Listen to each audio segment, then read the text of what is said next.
Hola, bienvenidos y bienvenidas a todas. Esta es una presentación organizada por el Departamento de Psicología de la Pontificia Universidad Católica del Perú. Y bueno, el nombre de la presentación que tenemos el día de hoy es Manejando el tiempo libre, oportunidades y desafíos en la coyuntura actual.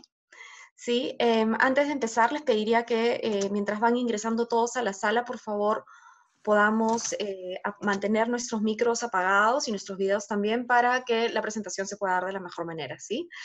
Y bueno, hoy día tenemos el gusto de tener con nosotros a María Paula Hacha, o más conocida como Mapi Hacha en el departamento. Ella cuenta con un máster universitario en dirección de proyectos de ocio, cultura, turismo, deporte y recreación, un tema muy importante para la charla de hoy, de la Universidad de Deusto en España. Y además es licenciada en Psicología Educacional de acá de la casa, de la Pontificia Universidad Católica del Perú. Eh, María Paula además cuenta con experiencia en el diseño de experiencias de enseñanza, aprendizaje y asesoramiento psicopedagógico, tomando en cuenta también los procesos afectivos, cognitivos y sociales, tanto de los estudiantes como de los docentes. Y bueno, además Mapi es profesora del Departamento de Psicología desde el 2014 y bueno, es un gusto tenerla con nosotros hoy. Y bueno, antes de empezar les explico un poco la estructura de la charla, ¿sí? María Paula va a hablar por más o menos unos 40-45 minutos, va a hacer su presentación. A medida que vayan surgiendo preguntas, que tengan algunas preguntas, las pueden ir apuntando en el chat y vamos a ir tomando nota de sus preguntas, ¿no? O si al final de la presentación se animan a abrir el micrófono, les pedimos que levanten la mano y les podemos dar la palabra también. Entonces pueden participar de esas dos formas. Lo que sí les vamos a pedir es que por favor hagan el esfuerzo de mantener sus micrófonos y videos apagados durante toda la presentación para que no se filtre, ¿sí? Mapi, ¿cómo estás? Muchísimas gracias de estar con nosotros esta noche. Gracias, Gaby, por la presentación. Bien, entonces voy a compartir mi pantalla para dar inicio a la conferencia de hoy. Adelante.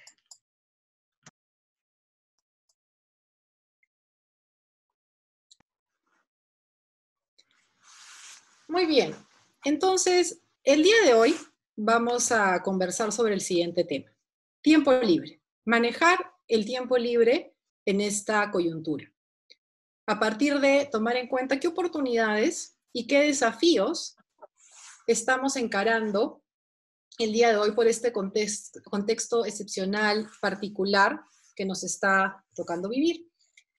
Para ello, la presentación de hoy va a seguir la siguiente secuencia. Primero vamos a discutir sobre tiempo libre, de qué estamos hablando cuando hablamos de tiempo libre, cuál tiempo libre también.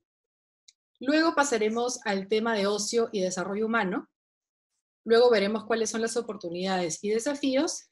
Y finalmente daremos pase a un espacio de diálogo y preguntas. Bien, empecemos por el primer punto. Tiempo libre. ¿Cuál tiempo libre? Algunas personas estuvieron compartiendo el banner del evento en Facebook, ¿no? Del evento de esta charla, y notaba que algunos comentarios eran manejando el qué, porque la charla es manejando el tiempo libre, ¿no? Manejando el qué, ¿cuál tiempo libre, perdón? Y eso ya nos posiciona frente a un primer desafío, frente a una primera gran pregunta. ¿De qué estamos hablando cuando hablamos de tiempo libre? ¿Por qué lo denominamos tiempo libre? Y ciertamente, muchas personas han señalado que en este contexto, con el teletrabajo, con el estudio a distancia, perciben que disponen de menos tiempo libre versus la normalidad a la cual estábamos habituados previo a esta situación. Sin embargo, este juego de palabras, tiempo libre, ya nos hace pensar que estamos hablando de un tiempo que es liberado respecto a otras cosas.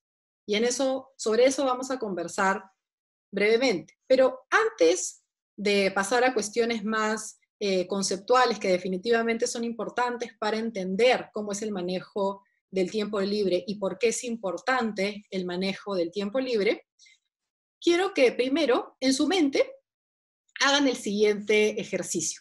Imagínense que este es un día habitual, ¿no? De su semana y tienen esta rueda que está partida por diferentes horas, ¿no? Y que quiero que mentalmente coloreen esas horas, ¿no? Duermo de repente de 1 a 9, en rojo el momento en el que tengo clases y estudio, naranja las horas en las cuales trabajo, o si estoy en la universidad, los ratos en los cuales hago los trabajos de la universidad, verde los momentos en los cuales como, y a veces vemos que las horas se cruzan, ¿no? Uno se ve a sí mismo almorzando mientras trabaja, y de color amarillo quiero que completen lo que no cabe en ninguna de las otras categorías. Entonces nos tomamos unos breves segundos para hacer este ejercicio a nivel mental.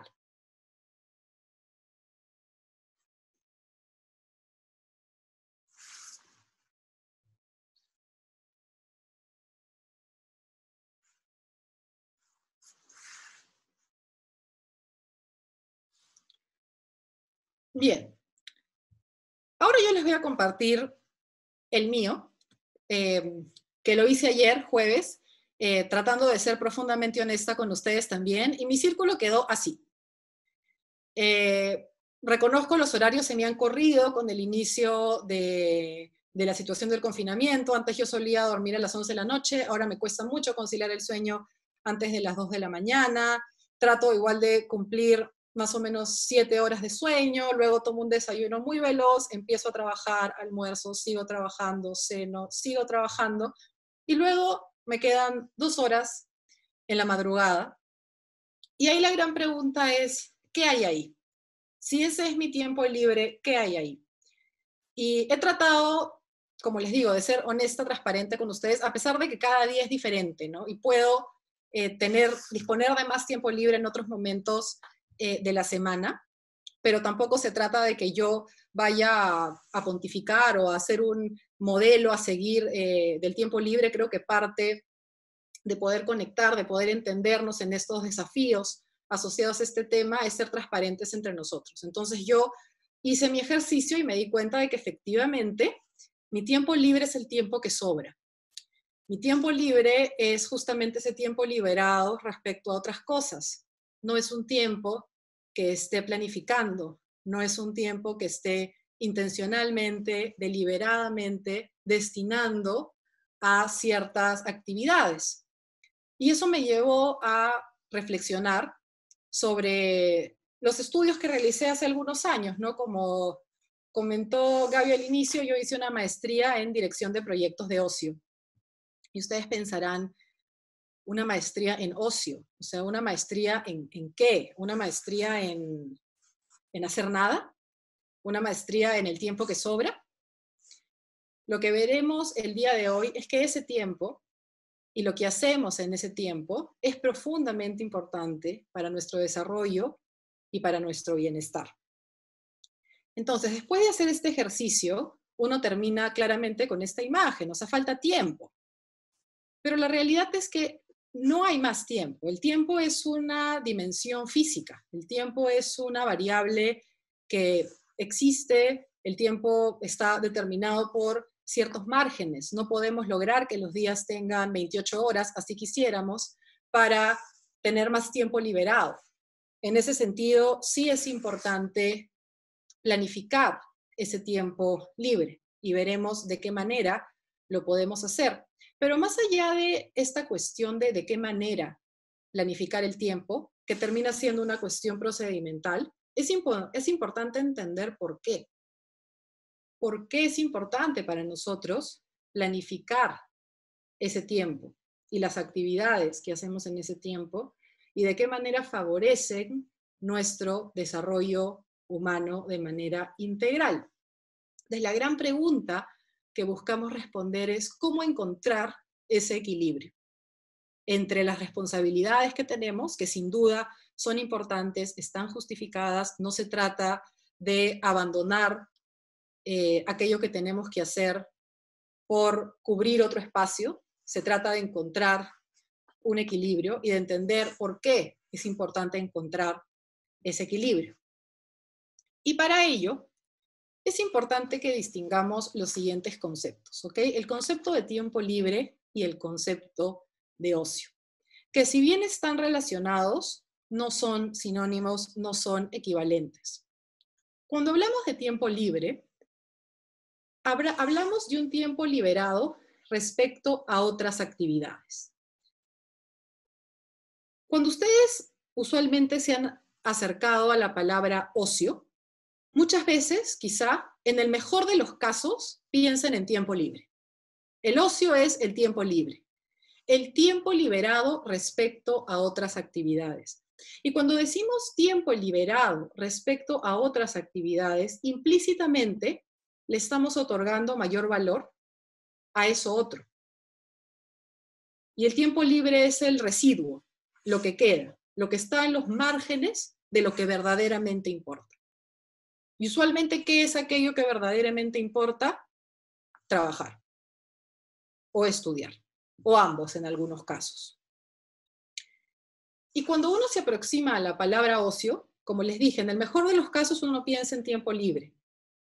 Pero me atrevería a decir que muchos de ustedes, cuando leen la palabra ocio, escuchan la palabra ocio, viene a su mente algún significado peyorativo hasta cierto punto.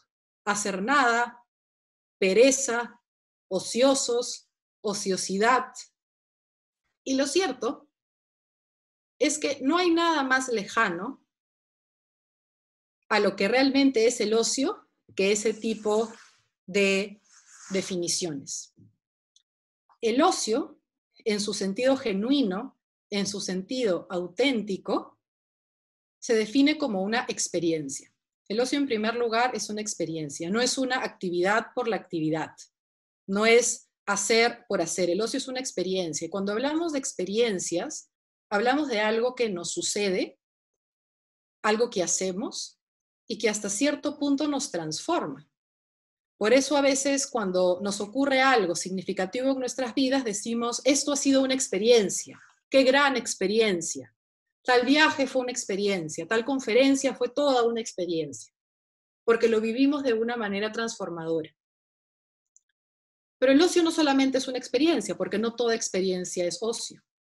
Cuando hablamos de ocio hablamos de experiencias que son autotélicas. La palabra autotélica significa algo que tiene un fin en sí mismo. Las experiencias de ocio las vivimos porque tienen un fin en sí mismas. No las vivimos porque tienen un resultado extrínseco o algo instrumental. Las hacemos porque aquello que hacemos representa un espacio de satisfacción y disfrute en sí mismo. Y en ese sentido hablamos de experiencias que son satisfactorias, que son libres. Son libres porque las elegimos porque nos nace. No son experiencias impuestas, no son cuestiones que nos dicen tienes que hacer esta actividad. Y en esa línea, cuando sumamos el autotelismo, la satisfacción y la libertad, las experiencias de ocio promueven el desarrollo humano de manera integral. Lo que sí es cierto es que para vivir experiencias de ocio necesitamos tiempo. Pero el tiempo es una dimensión de la experiencia humana en general. Necesitamos tiempo para todos, estamos inmersos en el tiempo. Necesitamos tiempo para el trabajo, tiempo para dormir, tiempo para actividades de aseo personal, alimentación, pero también es necesario disponer tiempo para experiencias de ocio porque traen beneficios para el desarrollo humano. Y no es gratuito que por mucho tiempo el ocio y el tiempo libre hayan estado equiparados, entendiendo el ocio como el sinónimo del tiempo libre y a la vez entendiendo el tiempo libre como el tiempo liberado respecto al trabajo.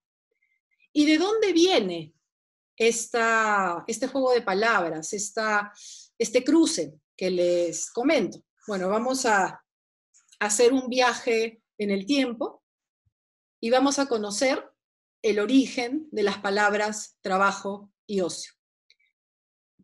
La palabra trabajo y la palabra ocio tienen raíces etimológicas profundamente interesantes que nos ayudan a entender aspectos de nuestro presente.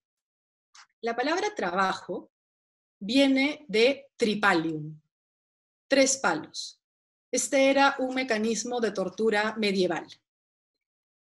Como ven en la imagen, estaban esos 3 palos, la persona estaba en esta posición y experimentaba dolor. Era una herramienta de tortura. Y cuando la persona era liberada de este aparato, se decía que había logrado el jubileo, este grito de júbilo. Y esas palabras las mantenemos hasta ahora. Trabajo, jubilación, tripalium, jubileo. Ojo, con esto no quiero decir que el trabajo sea algo malo, que el trabajo sea algo deleznable o que el trabajo sea algo que no aporta a nuestras vidas. El trabajo es profundamente importante y constituye una dimensión fundamental para las personas. El riesgo está cuando reducimos el desarrollo de los seres humanos solo a partir de sus experiencias laborales y profesionales, porque la vida es más que eso, y la vida se construye a partir de otros elementos también. Entonces, si ya vimos de dónde viene la palabra trabajo, de dónde viene la palabra ocio. La palabra ocio tiene una raíz griega y una raíz latina.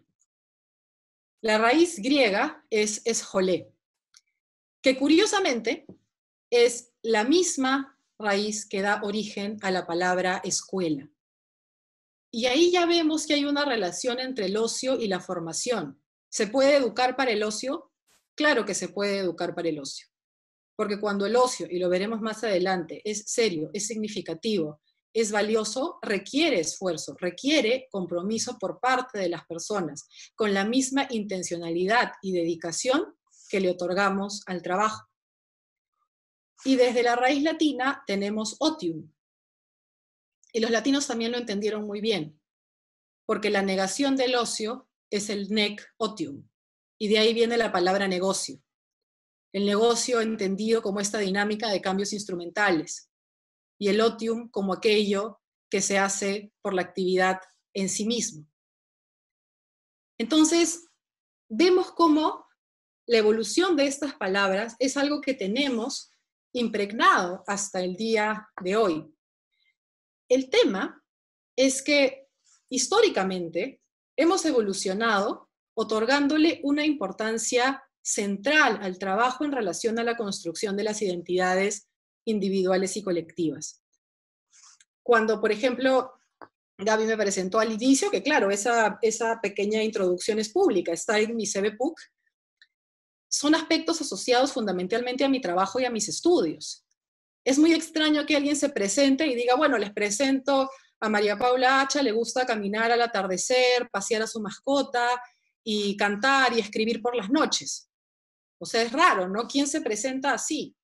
¿Qué es lo primero que uno dice? ¿Cuál es la carta de presentación? Usualmente es aquello que consideramos que nos da valor. Sin embargo, podemos empezar a reflexionar que muchos aspectos laborales pueden ser transitorios, pueden no constituir elementos intrínsecos de las personas pueden cambiar de empleos, pueden perder empleos, llega un momento de la jubilación, y en ese momento, ¿quién eres? ¿Cómo te presentas? ¿Cuál es la carta ante la cual te muestras al mundo? Y es ahí donde cobra vital importancia desarrollar itinerarios, desarrollar espacios en los cuales podamos definirnos por aspectos que son intrínsecamente nuestros, que nos producen satisfacción, nos producen libertad, pertenecen a nuestro ámbito de desarrollo personal y son propios. Sin embargo, como les dije, esta dicotomía ocio-trabajo u ocio-tiempo libre no es gratuita, no es que llueva del cielo. Se ha venido desarrollando a lo largo de la historia y definitivamente cumple una finalidad política. Por hacer un breve recorrido histórico, porque no es el objetivo de esta conferencia ver la historia del ocio, pero desde la Edad Media, ya con el feudalismo, hay este valor en el trabajo duro y diligente. El Renacimiento nos da una pequeña luz con un ocio orientado a las artes clásicas, pero luego en la Edad Moderna se plantea el ocio en contraposición al trabajo. y ya en la sociedad industrial, el ocio como una recompensa al trabajo.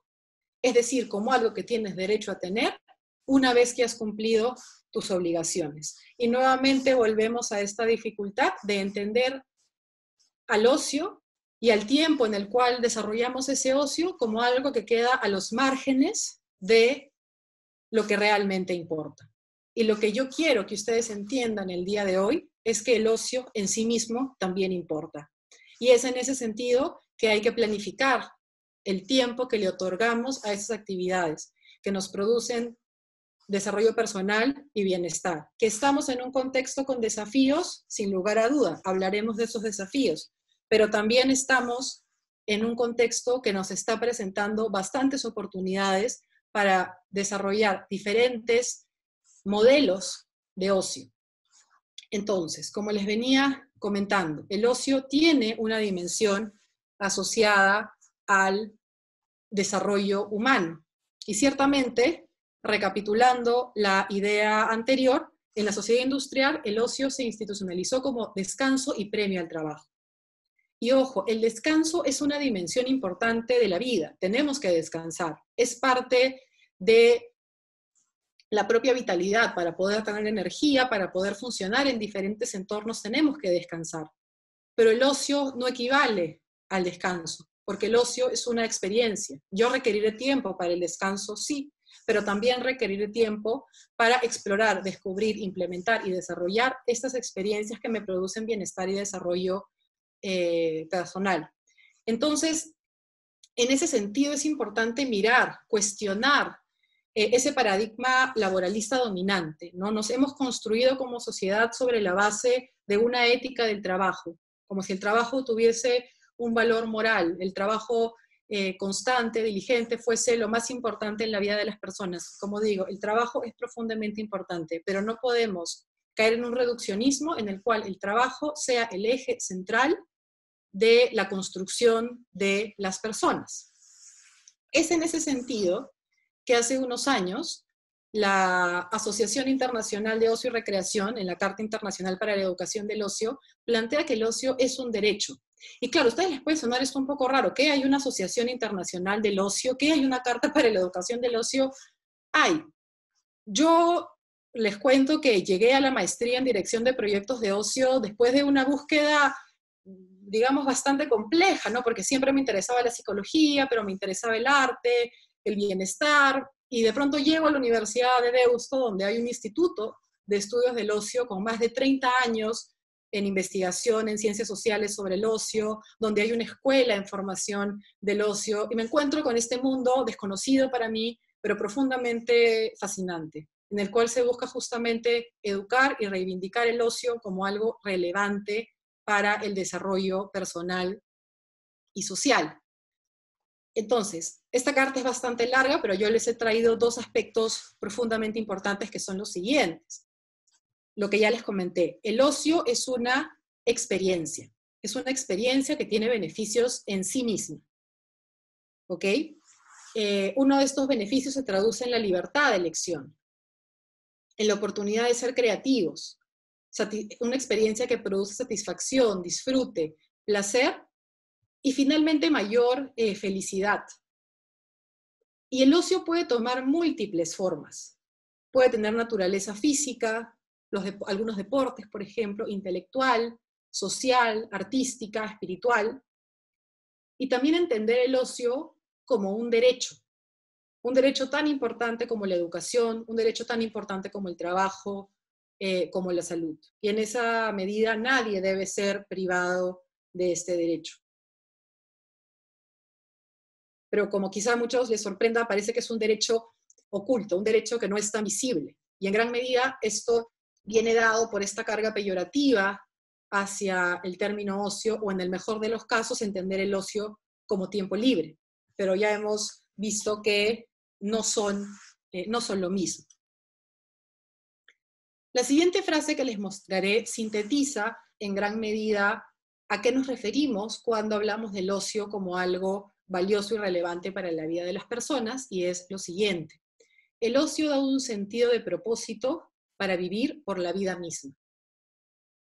El ocio, cuando se construye, cuando se desarrolla, le otorga a las personas un sentido de valor, un sentido de identidad profundamente intrínseco, propio, que no está sujeto a las contingencias laborales, a las contingencias asociadas a consumo, porque veremos más adelante, hay cosas que no son ocio y a veces se piensa que sí son. O a veces se van desdibujando las diferencias entre ocio y trabajo, ¿no? Esta utopía de mediados del siglo XIX, ¿no? Esta idea de 8 horas para trabajar, 8 horas para el tiempo libre, 8 horas para dormir, termina difuminándose, el mundo funciona según otras dinámicas, entonces ciertamente tenemos que entender que el ocio no es algo que se hace en los márgenes de otras actividades. El ocio es una dimensión importante para el desarrollo humano y en ese sentido hay que otorgarle la intencionalidad que hacemos para muchas otras cosas de nuestra vida también. Entonces, reiteradamente yo he estado hablando en esta conferencia sobre el ocio valioso. Y el ocio valioso se entiende como un ocio con valores positivos para la persona y también para las comunidades.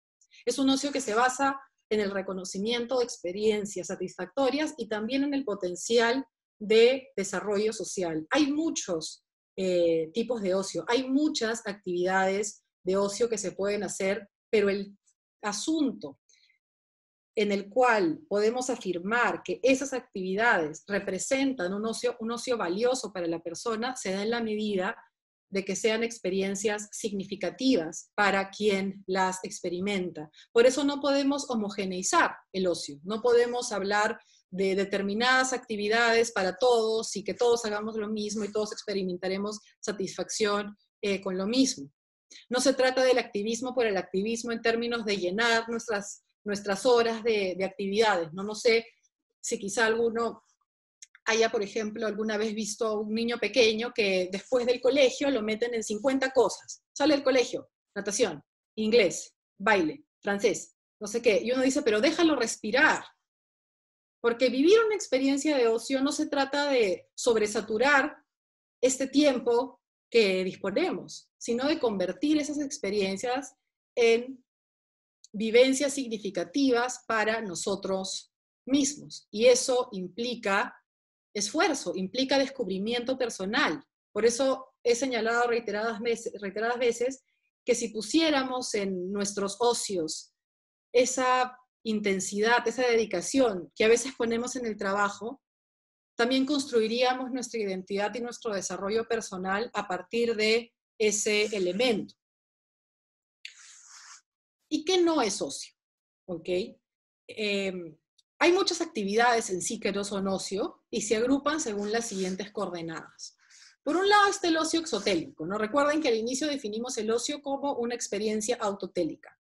Las experiencias que se viven por elementos fuera de la experiencia en sí misma no constituyen ocio, porque finalmente son actividades impuestas. Por poner un ejemplo, pensemos en un adolescente que no tiene ningún interés en aprender a tocar piano, pero sus padres insisten en que quieren que su hijo sea un virtuoso pianista y lo meten al taller de piano. Claro, la actividad puede ser muy interesante, retadora intelectualmente y todo lo que quieran, pero la persona no la vive como una experiencia con un fin en sí misma. La hace porque hay una imposición que viene de fuera. En el mejor de los casos puede servir como un espacio de exploración para que el adolescente pueda descubrir si esa actividad le llama la atención y finalmente se convierte en una experiencia satisfactoria. Pero en la medida en la que no lo sea, termina siendo ocio exotélico. Luego está el ocio ausente, ¿no? Que es la coordenada en la cual se dispone de tiempo, pero no se sabe qué hacer con este tiempo. Y muchas personas ahí reportan el famoso aburrimiento. Y ahora veremos que el aburrimiento, con todo lo negativo que puede ser en términos de experiencia, porque es una experiencia que trae una serie de emociones desagradables en términos de cómo uno se siente, también es una oportunidad de exploración y de descubrimiento personal desde la introspección. Y luego está el ocio nocivo. El ocio nocivo agrupa prácticas de ocio que le hacen daño tanto a la persona como a la sociedad. Por ejemplo, consumo de sustancias, ludopatía, acciones que implican algún tipo de prácticas que hacen daño al entorno ambiental, al entorno comunitario, eso no representa una actividad de ocio. Por más de que la persona pueda reportar que consumir determinadas sustancias le hace sentir bien, sabemos, porque tampoco, esto no se trata de caer en la pureza subjetiva de cada quien valora las cosas según sus propios estándares. Tenemos estudios que señalan lo contrario. Entonces, este tipo de prácticas no constituyen experiencias de ocio, más bien son todo lo contrario. Representan acciones que perjudican el desarrollo personal y que también perjudican el desarrollo social. Entonces, en este escenario, y habiéndoles planteado qué es el ocio, habiéndolo distinguido del tiempo libre, ¿qué oportunidades y qué desafíos tenemos en nuestro contexto? Y he empezado por los desafíos, a pesar de que siempre me gusta empezar por lo positivo, pero creo que en una situación como la actual, lo que tenemos más cerca a nuestra conciencia es todas las barreras, ¿ok? ¿Y qué barreras tenemos? Ciertamente hay limitaciones en el ocio asociado al uso del espacio público. El ocio tiene una dimensión festiva, hay una dimensión ambiental, ecológica del ocio, que ciertamente se ven limitadas. El ocio, si bien es una experiencia individual, también se configura en entornos sociales. Entonces, por ejemplo, determinadas prácticas, ya sea de fiestas tradicionales o de fiestas con un carácter más civil, se ven limitadas en este contexto, no podemos negarlo, y es importante ver de qué manera se resignifica la experiencia o, en todo caso, cuál es la alternativa para este tipo de acciones, ¿no? O el ocio ambiental ecológico, personas que solían salir a parques regularmente, o a playas, o a las afueras de Lima, donde uno puede conectarse más con la naturaleza. Hay ciertos aspectos que están limitados ante el riesgo de contagio del coronavirus. Otro desafío se enmarca en el distanciamiento físico, ¿ok? Que se asocia con lo anterior. Quizá una actividad de ocio importante de una comunidad era determinada fiesta patronal, por ejemplo, que se ve limitada, porque se nos pide y es importante mantener el distanciamiento físico, pero no el distanciamiento social en términos de mantenernos conectados como sociedad. Y en ese sentido, nuevamente, vuelvo a lo anterior. La figura es resignificar esta experiencia o ver una alternativa. Y ahí va el último desafío, que sí se nos presenta como un reto resignificar el ocio.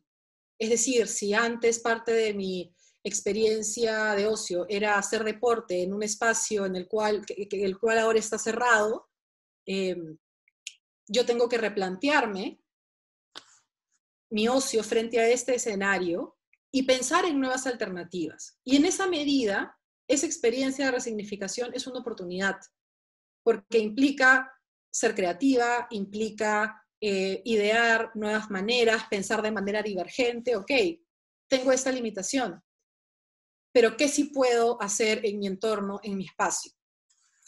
Y esto me da pie a hablar de las oportunidades. El aburrimiento es una oportunidad de descubrimiento. ¿Okay? Cuando nos aburrimos, nos sentimos emociones que no nos gustan. Pero hay que escuchar esas emociones, entenderlas y ver qué me aburre. ¿Por qué me aburro? Es porque ya hice la misma actividad reiteradas veces y siento que ya no da más. De repente mi ocio es un ocio más pasivo en términos de ocupar mi tiempo, pero no hacer algo, como podría ser, por ejemplo, ver televisión. A veces hay autores que trabajan con pirámides del ocio y en la base de la pirámide están algunas actividades que sí implican cierto involucramiento, pero no tanto como un ocio orientado más a la creatividad, como si yo decidiera algo que se me ha ocurrido, estoy planificando cómo implementarlo, escribir cuentos.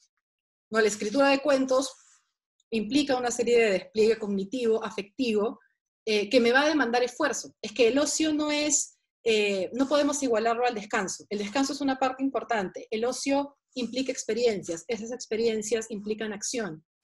Y esa acción demanda esfuerzo, sí, pero si lo resignificamos y entendemos que estamos haciendo esto por nuestro desarrollo personal, cambia la manera en la que nos aproximamos al ocio. Este entorno también nos provee oportunidades para explorar el ocio digital y de qué manera podemos, a través de las herramientas digitales, crear espacios de interacción, crear espacios comunitarios en redes, en diferentes redes sociales, para poder interactuar. Hay actividades de ocio que pueden ser más independientes, pero eso no quiere decir que no haya una comunidad asociada a personas que disfrutan de esa actividad. Por ejemplo, digamos, por volver al ejemplo, ¿no? Que yo quiero escribir cuentos, posiblemente escriba mis cuentos sola, pero de repente luego investigando descubro un foro de personas que escriben cuentos y se genera un intercambio, porque el ocio también tiene esta dimensión relacional. Quizá no pueda hacer una cena o un encuentro con este grupo de personas, pero el entorno digital nos da oportunidades. Muchas veces, antes de la pandemia, hablábamos de lo digital como algo que nos separa como personas. Miren, cuando yo estoy parada frente a esta computadora y sé que a través de la pantalla hay un grupo de seres humanos, no se me ocurre algo que nos acerque más.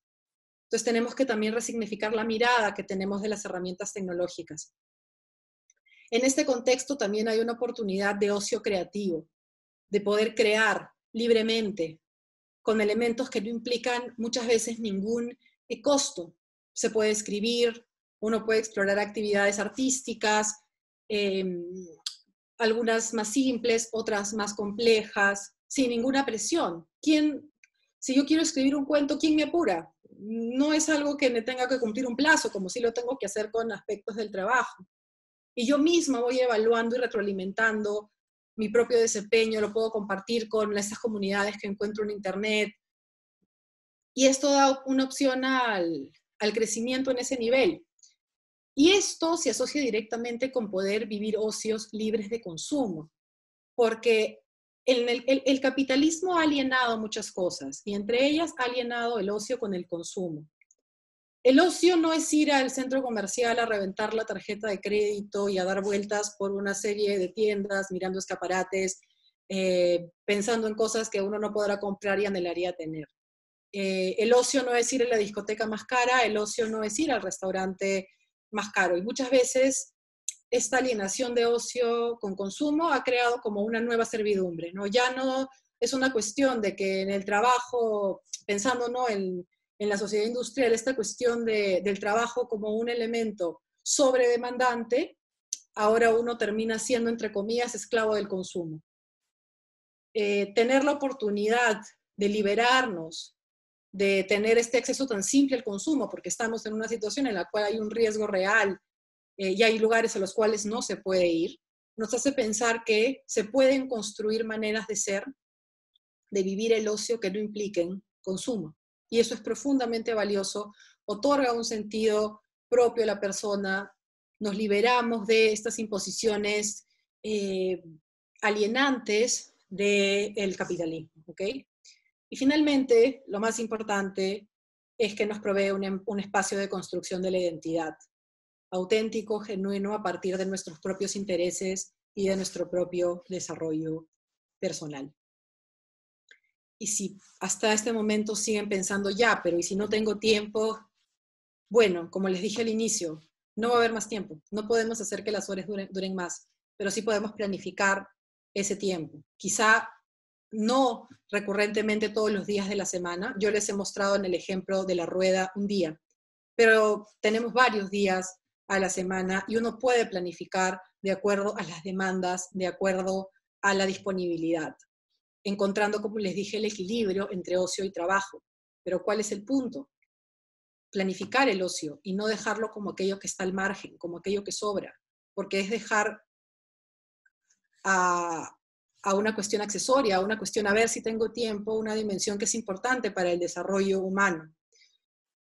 Una estrategia para planificar el tiempo y organizarlo es establecer metas, establecerse plazos y planificar y desarrollo. Aquí se me pasó una cosa de la plantilla que está en inglés, omítanlo. Desarrollar la estrategia y monitorearla. Monitorear que la estrategia funcione y si no funcione, volver a mirarla y establecer metas y planificar, desarrollar la estrategia, monitorearla y así sucesivamente hasta que uno encuentre una manera que le funcione.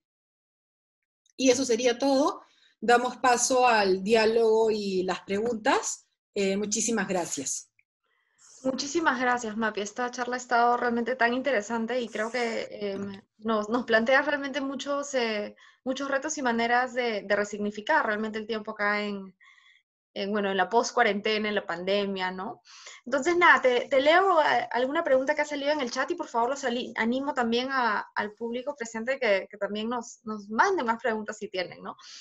Ponen aquí en el chat que el término ocioso tiene como una connotación negativa, ¿no? Y un poco preguntan de dónde surge el término y de dónde surge también esta connotación negativa que tiene. Claro, esta connotación surge a partir de este pequeño recuento histórico que les comenté, cuando el ocio se empieza a contraponer al trabajo y se equipara con tiempo libre, se entiende como algo malo, porque históricamente el trabajo se ha ido constituyendo como el eje central del desarrollo de las personas, y eso ciertamente responde a fines económicos y a fines políticos. O sea, la ética del trabajo es también, así como en el capitalismo hay una alineación entre la persona y el consumo, desde una ética del trabajo, la persona es su trabajo. Y eres bueno en la medida en la que trabajes un montón y en la medida en la que si te dicen que el trabajo termina a las 6, pero te quedas 9 horas, eso es valorado. Y muchas veces esas prácticas se consideran positivas, incluso en nuestro contexto. A veces hay esta glorificación de estar ocupado, y no me van a dejar mentir. Si alguno maneja alguna red social, por ejemplo Instagram, uno habrá visto a estas personas que le toman foto al café a las 6 de la mañana. Aquí, muy ocupado. A la agenda. Ya no tengo tiempo para nada. Pero no lo ponen como una auténtica queja. Realmente es la comunicación, la intención comunicativa es, mira lo ocupado que estoy, qué bueno es estar ocupado. Y la invitación que les hago en esta charla es cuestionar esa mirada. ¿Realmente qué estamos haciendo? ¿Qué pasa el día? Y algo interesante es que en el Instituto de Estudios de Ocio de la Universidad de Deusto, sobre todo se ha investigado este fenómeno en jubilados. ¿Qué pasa el día que te jubilas? Cuelgas el saco, cierras el folder. ¿Quién eres al día siguiente? Ahí viene la importancia de construir a lo largo de la vida, y esto es una perspectiva de desarrollo de ciclo vital, itinerarios formativos de ocio, educar para el ocio. Porque las grandes crisis de identidad muchas veces se viven en la jubilación, si es que no ha habido nada en la vida más allá de trabajar. Sí, ese es un punto súper importante, ¿no? Y un poco en esa línea también nos consultan cómo es que se puede aprovechar el ocio sin sentir que uno está perdiendo el tiempo, ¿no? Porque eso es un poco a veces la sensación que tenemos cuando tenemos espacios de ocio, ¿no? Que justamente estoy perdiendo mi tiempo, podría estar trabajando, ¿no? Nos entra la culpa y como dices, muchas veces es algo que es retroalimentado por los mismos contextos sociales en los que uno está, ¿no? Que es como que, oye, no, pero ¿cómo no estás trabajando, no? Sí. Sí, veo que hay una pregunta en el chat que dice, ¿cómo aprovechar el ocio sin sentir que uno está perdiendo el tiempo? ¿No? Que ve en la línea, la manera de hacerlo, que realmente requiere un esfuerzo intencional y consciente. O sea, esto no llueve del cielo, pero es entender que esta dimensión de la vida es tan importante como lo es el trabajo. O sea, el trabajo es relevante para la vida, sería irresponsable de mi parte decir no trabajen y dedíquense solamente a la contemplación, tal cual lo planteaban los griegos. No, no va por ahí. Pero la culpa, y la culpa es una emoción, digamos, en psicología hablamos de, claro, emociones básicas, emociones complejas. La culpa es una emoción compleja en la medida en la que es una emoción autoconsciente, ¿no? Implica cierta valoración en torno a uno mismo. Entonces, cuando uno siente culpa, uno experimenta que hay algo en uno que algo ha hecho mal, ¿no? Hay algo malo. O sea, uno no siente culpa por hacer el bien, uno siente culpa por hacer el mal. Entonces, ahí yo invito a la reflexión. ¿Qué es lo que está mal en disponer de tiempo para el desarrollo personal y ocupar ese tiempo en una experiencia que uno la considere valiosa? Como puede ser la que ustedes puedan tener. O sea, yo no puedo en una charla, claro, a veces me preguntan, ya, ¿pero qué hago? Es que para poder hacer eso quizás tendría que ser otro espacio, ¿no? De consejería, de diálogo, para explorar cuáles pueden ser esas experiencias. No hay una lista de, ya, entonces todos hay que tejer, todos hay que pintar, mandalas. No. El descubrimiento es personal, una manera es probar. Hay una serie de experiencias de ocio que se pueden vivir en casa que, como les digo, no implican consumo, pero para poder, entre comillas, liberarse de la culpa, hay que entender que la culpa viene por una percepción de uno mismo respecto a estándares sociales, o sea, impuestos, que uno puede cuestionarlos. Y bueno, por otro lado, hacen una pregunta, ¿cómo hacer del vicio un ocio o de qué manera educar un vicio para transformarlo en un ocio? No entiendo muy bien la pregunta, pero me imagino que tal vez se pueda referir a algo que haces en exceso, tal vez, ¿no? Y que no tienes ese balance. Claro, o sea, si estamos hablando de un vicio que implica algún tipo de daño para la persona o para la comunidad, no hay manera de transformarlo en ocio. Digamos, si una persona tiene un vicio vinculado a la ludopatía, no. Y si además el juego implica algún tipo de riesgo personal, económico, no. Más bien ahí hay que atenderlo desde las ramas de la psicología clínica correspondientes para tratar esa cuestión. Si entendemos este vicio como una acción que uno la realiza de manera muy intensa, muy inmerso en una actividad, un concepto que nos sirve es el concepto de flow o experiencias de flujo, que ese concepto viene desde la psicología, lo plantea Csikszentmihalyi, y sí, él señala que hay experiencias que uno las vive de manera tan inmersas que pierdes la noción del tiempo, hasta uno se olvida de sí mismo por estar tan involucrado en la actividad. Csikszentmihalyi lo investigó en bailarines, en médicos, y no hay, en sí mismo no hay como algo negativo en ocio, aunque sí en algún momento leí un capítulo de un libro que habla como que del lado oscuro del ocio, porque claro, cuando uno a veces está tan inmerso en la actividad, sí puede descuidar algunas otras actividades o responsabilidades que hay que tomar en cuenta, pero en general es una experiencia positiva que promueve el desarrollo. Entonces, si es por ese lado, sí. ¿Y cómo educar para el ocio? Bueno, formando a partir de... Mi recomendación puntual es que esto se dé desde espacios de educación formal. Es decir, tanto en la escuela como en la universidad se generen entornos que permitan a las personas ir primero descubriendo qué les gusta, porque las experiencias de ocio pasan por experiencias de disfrute. Y luego identificando cuáles son sus oportunidades para acceder a esas experiencias de ocio en sus entornos, cuáles son las barreras, esas barreras son superables, si no lo son, de qué manera puedo compensarlas. La información es un elemento muy importante. En la Universidad de Deusto lo que se trabaja es un programa que se llama Escuela de Ciudadanía y se llevan una serie de cursos libres asociados a temas que a la persona le interese, ¿no? Recuerdo que cuando yo estaba allá había un curso que se llamaba Disfrutar las Artes. E ibas y te mostraban cuadros y realmente algo que contagiaba mucho era la pasión de los profesores, ¿no? Para mostrarte una obra y compartir y decirte, y a veces uno descubría un interés, de repente me encanta la ópera, me encanta la pintura renacentista. Entonces, y aquí aún estamos verdes en ese camino, pero creo que podemos empezar a hacer cosas. Sí. Otra pregunta que tenemos del público es, para aprovechar el ocio, ¿podría ser un proyecto que tienes en mente, ¿no? Para que así sea satisfactorio? Claro. La sola experiencia de ir planificando, así la ejecución real del proyecto pueda tomar más tiempo y representar otras dificultades, es una acción, o sea, intelectualmente retadora, que produce mucha satisfacción también. Por ejemplo, cuando dentro del ocio, una de las ramas que ahorita es la más golpeada, una de las más golpeadas por la pandemia es el turismo, se ha encontrado que cuando las personas solamente están planificando el viaje, aún no han viajado, disfrutan mucho la experiencia de planificar. E incluso cuando viajan y las cosas no salen de acuerdo al plan, el hotel era un desastre, el avión todo mal, incluso así las personas suelen recordar la experiencia como menos malas de lo que realmente fue, ¿no? Entonces dicen, bueno, sí, pero fue una experiencia, ¿no? Todo, el hotel se estaba cayendo a pedazos, pero fue una experiencia. Porque le otorgamos también un valor a la experiencia, no en tanto a esas cuestiones externas, sino a cómo la vivimos. Y a veces más importa con quién estamos, qué pensamos de lo que está pasando, de lo que está pasando en sí. Exacto, más es el recuerdo y la percepción que te llevas de todo ese viaje, ¿no? Sí. Algo que a mí me quedaba en la consulta también, Mapi, es un poco mencionaste hace un momento cómo hay que educar para el ocio, ¿no? Y cómo se tiene que dar desde espacios, se podría dar también desde espacios formales.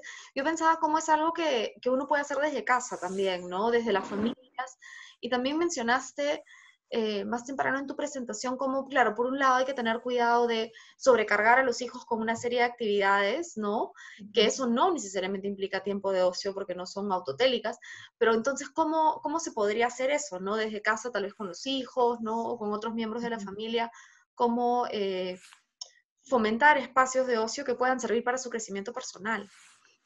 Sí, o sea, claro, la crítica iba a no entender el ocio como hacer actividades por hacer actividades, ¿no? Porque muchas veces luego nosotros a veces terminamos convirtiéndonos en eso que cuestionamos en nuestros sobrinos o en nuestros primos pequeños, ¿no? Pero ¿por qué lo meten a tantas actividades? Déjenles un tiempo libre.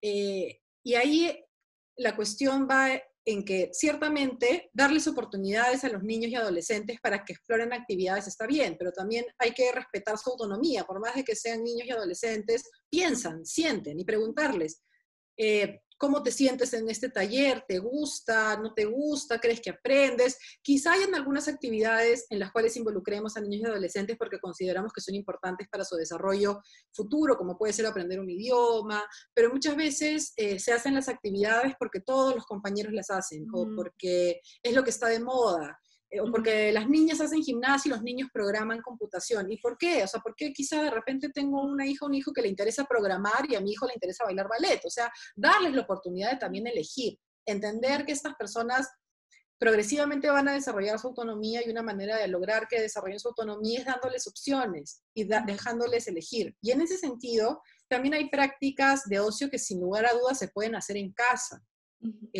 teniendo espacios, bueno, no sé, orientados, por ejemplo, si es que hay instrumentos musicales, orientados a la lectura, orientados a una creación libre, a ver, construyamos un cuento entre todos, también se pueden generar, porque yo entiendo que ciertamente hay limitaciones a veces económicas o de desplazamiento para poder estar en muchas actividades extracurriculares, soy consciente de eso, pero Internet con todos los cambios que ha generado en las maneras en las que interactuamos, también nos provee muchas oportunidades de formación gratuitas. Sí.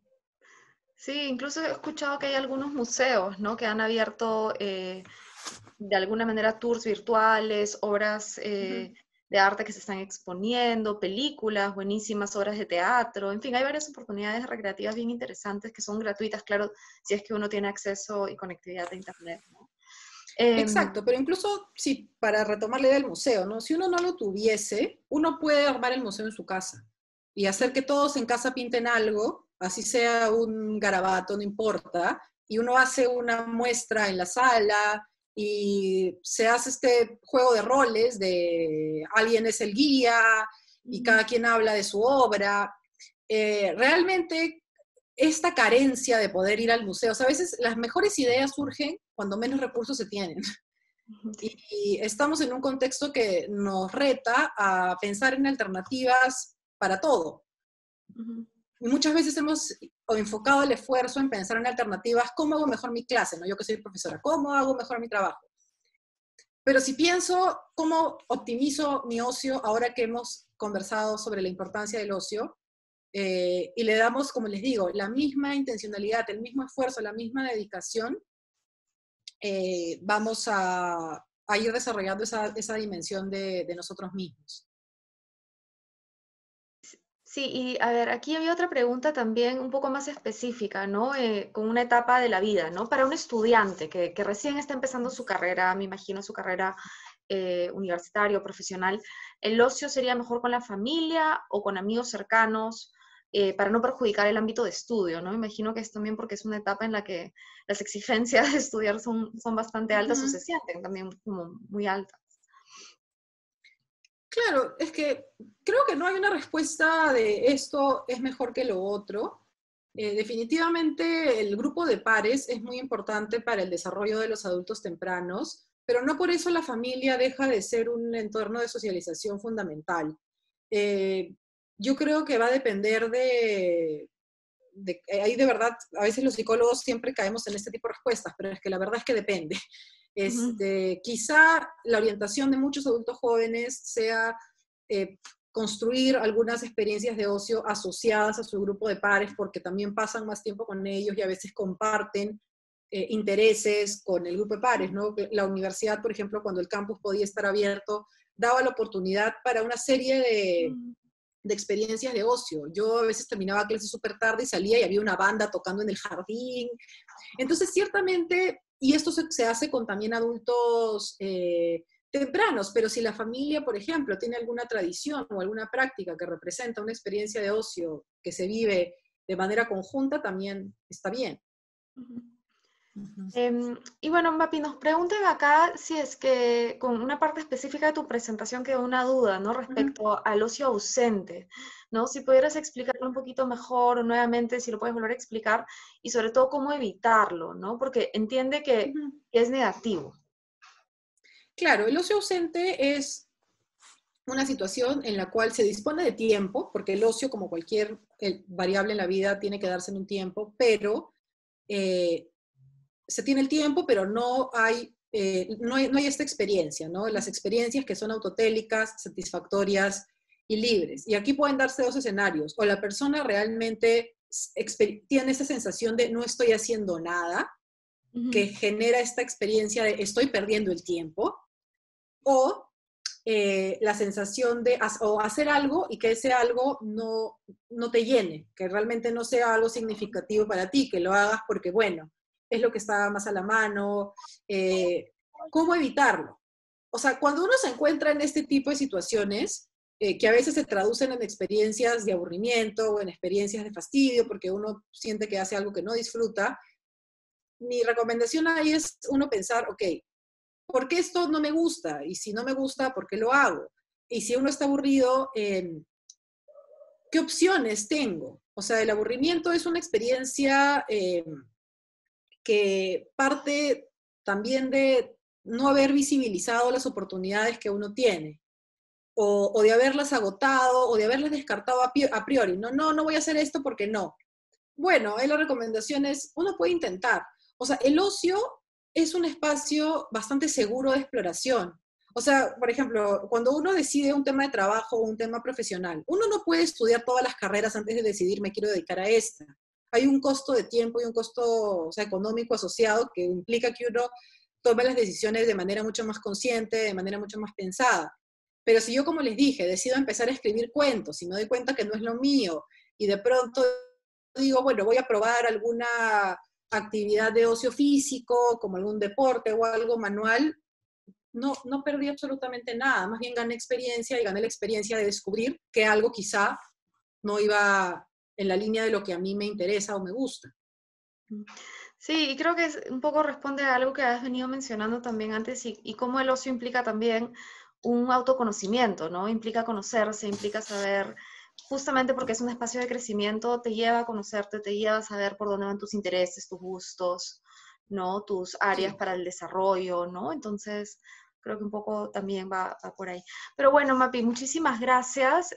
Ha sido realmente una charla bastante interesante y creo que nos ayuda a todos a repensar cómo podemos utilizar nuestro tiempo libre y a resignificar esos espacios de ocio, ¿no? Que muchas veces en la cultura actual sentimos que están tan cargados de culpa, cargados de una serie de connotaciones negativas. Pues nada, muchísimas gracias a todos por conectarse, por seguirnos en la presentación. Manténgase por favor al tanto, los invitamos a mantenerse al tanto de los eventos del Departamento de las Redes Sociales, que vendrán más eventos y muchísimas gracias. Que tengan muy buenas noches y un buen fin de semana. Gracias a todos, hasta luego. Hasta luego.